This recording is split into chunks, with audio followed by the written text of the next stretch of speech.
Os versos que você acabou de ouvir são uma paródia macabra que escandalizou a Alemanha. Deutschland den Deutschen, Ausländerhaus. Em português, isso significa Alemanha para os alemães, fora estrangeiros. Um cântico racista e xenófobo entoado por jovens na ilha de Sylt, um reduto de férias da elite alemã, no extremo norte do país. A frase Alemanha para os alemães, inclusive, lembra o que os nazistas defendiam no obscuro período em que comandaram uma das ditaduras mais sangrentas da história. Por um lado, é possível afirmar que casos como esse não representam a maioria dos alemães abertos, progressistas e cientes do passado que assombrou a Europa. Por outro, também não dá para tratar como um caso isolado, já que outros registros parecidos estão sob investigação no país. E por isso fica a pergunta: há mesmo um crescimento do extremismo de direita e do ódio ao estrangeiro na Alemanha? Ou essas características sempre estiveram presentes, porém de forma mais tímida, principalmente antes das redes sociais? Como a Alemanha trabalha isso?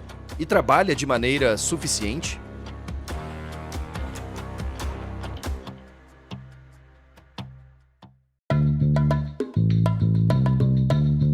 E está no ar o DW Revista, o podcast semanal produzido pela redação brasileira da DW. Eu sou o Guilherme Becker e falo diretamente de Bonn, na Alemanha. Nesta edição, vamos abordar casos recentes de cânticos, atitudes e ofensas racistas contra imigrantes e estrangeiros e como essa situação constrange a Alemanha. Eu vou conversar com o repórter alemão Niklas Franzen, que trabalha para diferentes veículos como o jornal Tageszeitung de Berlim, e com o meu colega de DW, o também repórter e editor Bruno Lupion, ambos baseados na capital alemã. O Niklas pesquisa e escreve sobre movimentos extremistas e durante muitos anos estudou e morou no Brasil, para onde volta com frequência, tendo coberto, por exemplo, a eleição presidencial de 2022. Ele também é autor do livro Brasil Acima de Tudo, Bolsonaro e a Revolta da Direita, traduzindo diretamente para o português. E o Bruno fez um vídeo sobre esse assunto e levantou números bem interessantes sobre a participação e a força dos estrangeiros e imigrantes no mercado de trabalho na Alemanha.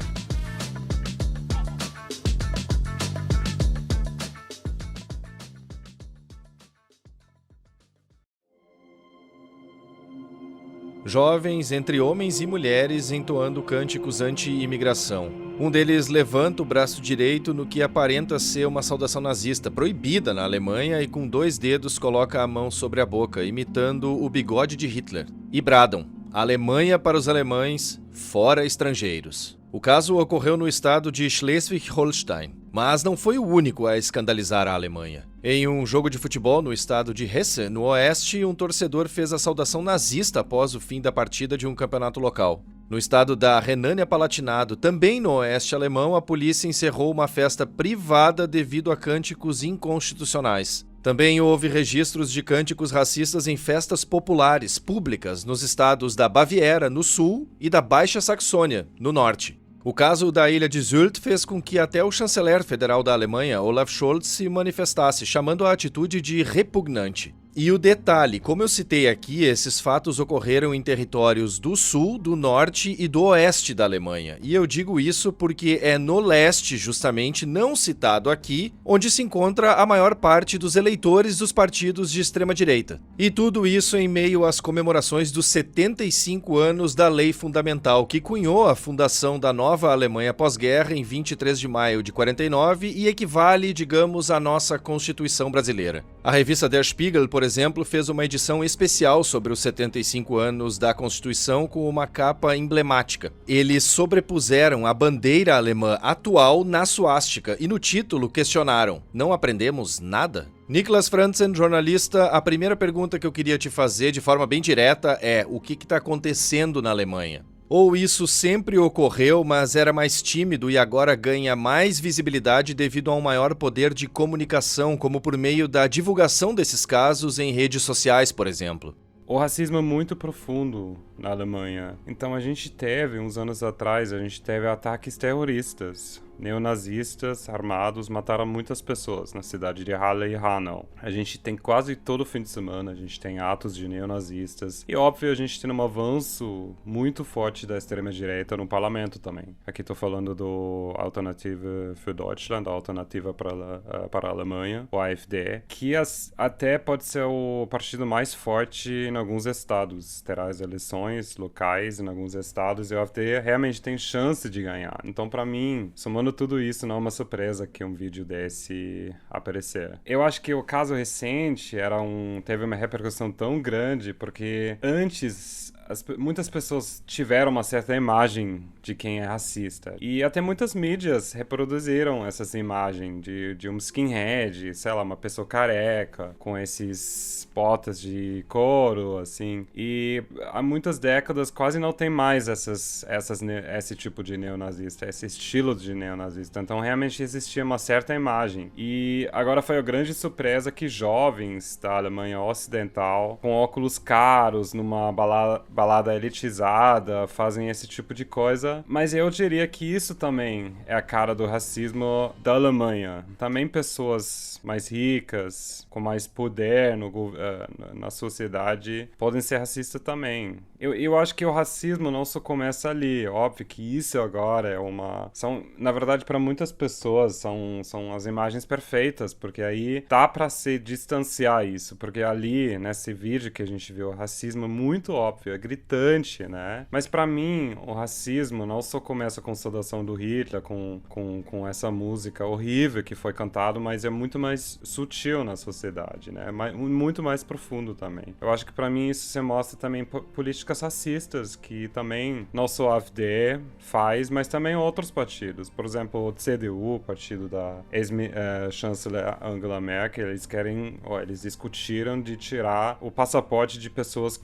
com dupla nacionalidade após certos crimes. Então, eu acho que isso também. Às vezes, a gente não deveria só olhar para esses exemplos extremos, mas também ver o que está acontecendo no nível da política. Niklas, a Alemanha tem um programa de integração para os estrangeiros que aqui chegam bastante sólido, inclusive com cursos de idioma e integração, costumes e leis subsidiados parcial ou totalmente pelo governo. Por isso, eu queria te perguntar se é possível a gente questionar algo no sentido onde foi que a Alemanha errou. Olha, eu não acho que a Alemanha faz um trabalho muito melhor do que os outros países em relação à integração. Eu acho que tem muitos erros aí, tem muitas falhas. E eu acho que a Alemanha também pode fazer muito mais em relação ao combate ao racismo. E a Alemanha não tem feito o suficiente. A Alemanha é um país extremamente racista e sempre era. Eu acho que isso tem muito a ver com a história do país, mas também tem a ver com uma tradição do racismo que existe aqui na Alemanha que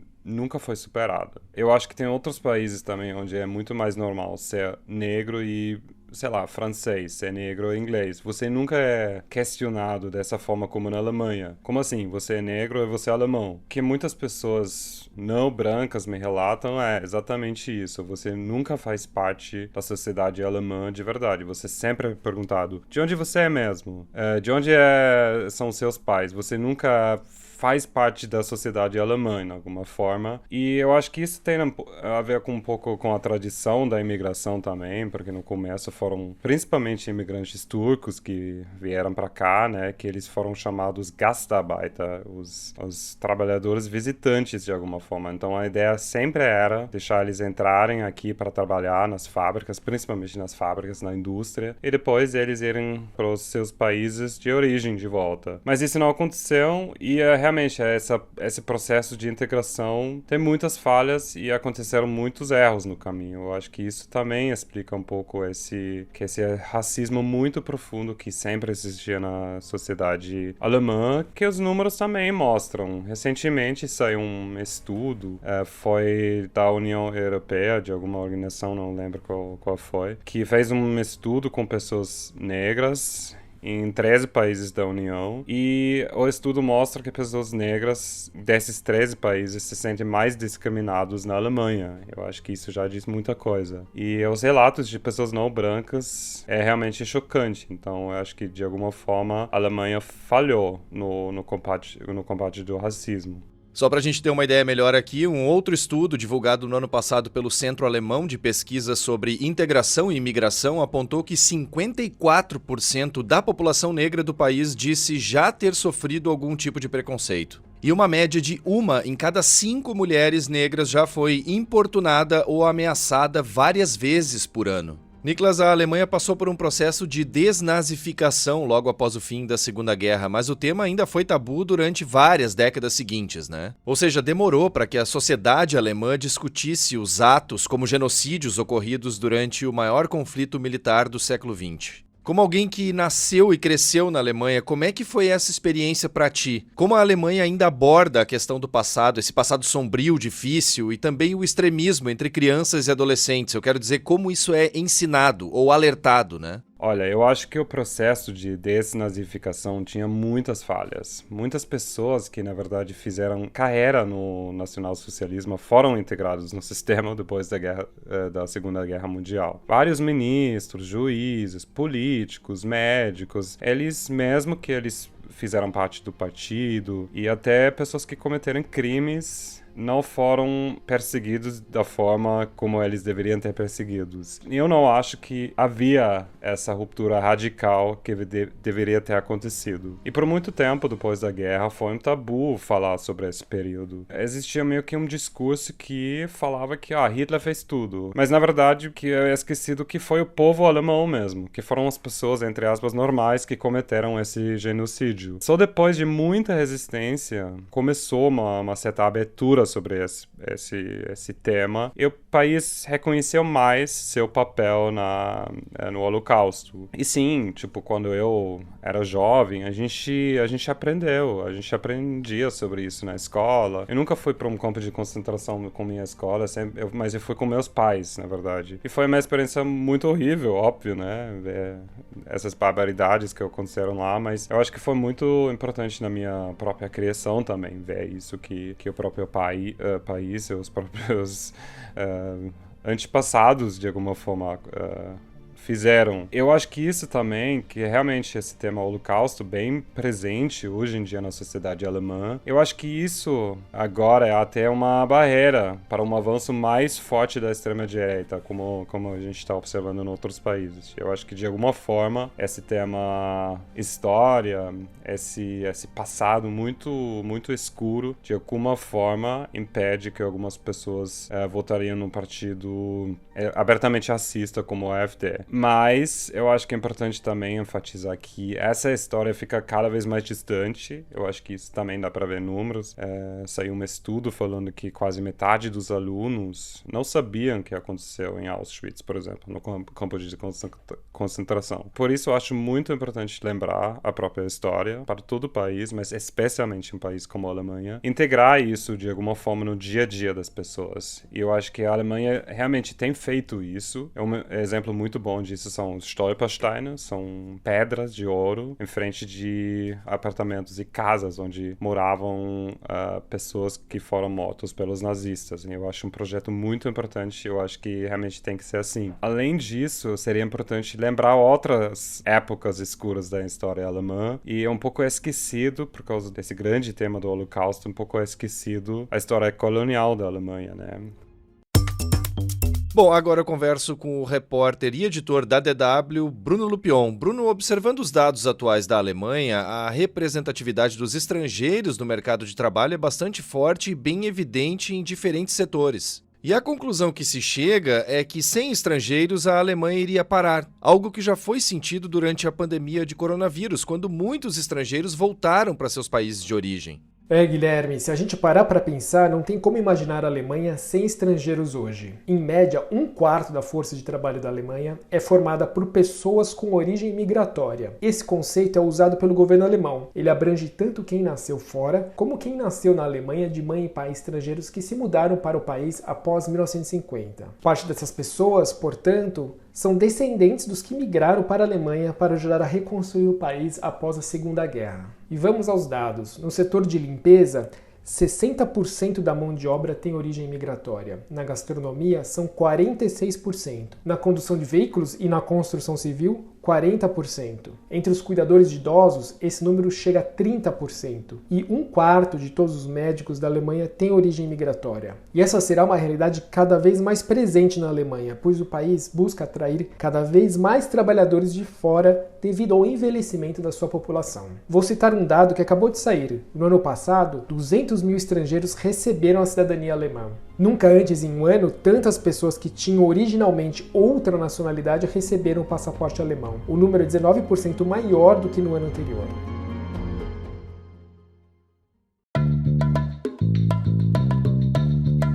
A edição desta semana do DW Revista, que é uma produção da DW em Bonn, na Alemanha, fica por aqui. Mais conteúdos você encontra no nosso site dw.com/Brasil e também no canal da DW Brasil no YouTube. A produção, a apresentação e edição técnica do DW Revista são minhas, Guilherme Becker. A revisão final é da Leila Endroveit e a coordenação é da Érica Cocai. O DW Revista volta na sexta-feira que vem. Obrigado por acompanhar a gente e um bom final de semana.